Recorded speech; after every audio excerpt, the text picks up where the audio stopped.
শাহজালাল বিমানবন্দর থেকে যুক্ত হচ্ছেন সহকর্মী মাহমুদুল হাসান ইমন। যাব তার কাছে। ইমন, হজযাত্রার প্রস্তুতির সবশেষ কি তথ্য আছে জানাবেন?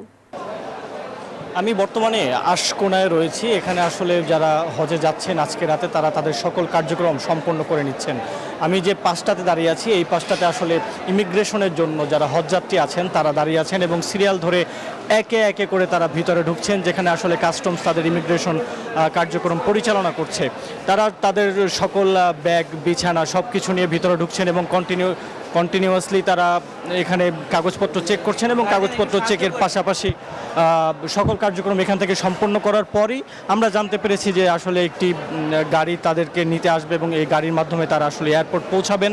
এয়ারপোর্ট পৌঁছানোর পর সেখান থেকে আসলে তারা সৌদির উদ্দেশ্যে রওনা দিবেন। এছাড়া আজকে হজের ফ্লাইট আজকেই প্রথম রওনা দিবে এবং প্রায় 14টি ফ্লাইট আজকে সৌদির উদ্দেশ্যে ছেড়ে যাবে বলে আমরা জানতে পেরেছি।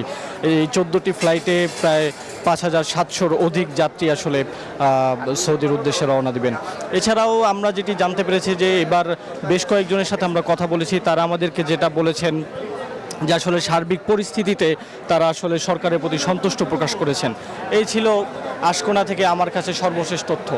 ফিরে যাচ্ছি স্টুডিওতে। সাদিয়া। ইমন, ধন্যবাদ আপনাকে।